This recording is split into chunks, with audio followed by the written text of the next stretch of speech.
Have you ever wondered how to find group boards on Pinterest? How do you know if they're good? How do you know if they're bad? How can you tell what board's a group board or not?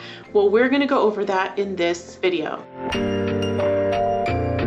I'm Jennifer Priest, and this is the Pinterest Explained series. And in this video, we're going to be talking about how to find group boards. Now, you can find them on Pinterest, but there's also a place off Pinterest where you can go and find group boards. Actually, a couple places. So I'm going to tell you all about that in this video. The easiest way to find group boards to join is to look at the group boards that your peers, your competition, and people in your niche are using. So you might be able to join those boards yourself. So I'm gonna look for Amanda's Creative Life because she has a lot of the same kinds of content that I have, and we're in a similar niche. Even though her account is much bigger than mine, you can still ask to join group boards from other bloggers and businesses that have more followers than you. So going to their profile, you're gonna look at boards. And once you've pulled the boards open, you're going to be able to identify the group boards by the little pie graph icon that's over on the side. So if it's a circle that's divided like a pie graph, that indicates that this is a group board.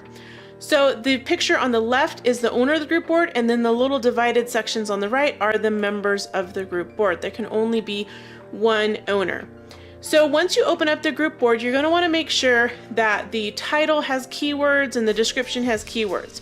Sometimes they might have instructions about how to join the board or what's okay to post on the board in the description, but this board doesn't.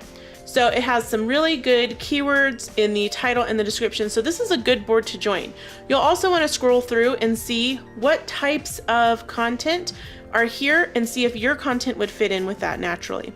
You want to make sure that the number of contributors isn't too high. Sometimes they'll have thousands of contributors, and the quality of the pins can easily get out of control and become a lot lower because nobody's watching. It's really hard to monitor like over 1,000 contributors.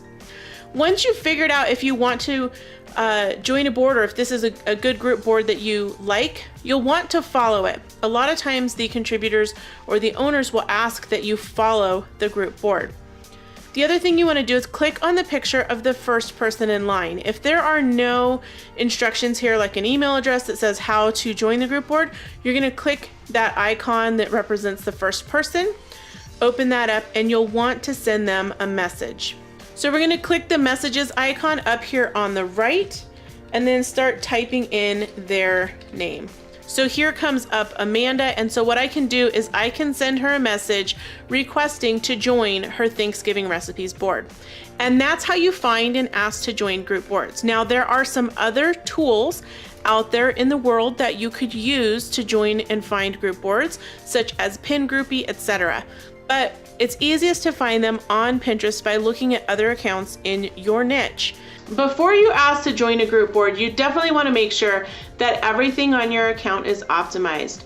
So click here to start at the beginning of the Pinterest Explained series to make sure that your profile and your boards are all optimized and ready for peak performance on your account.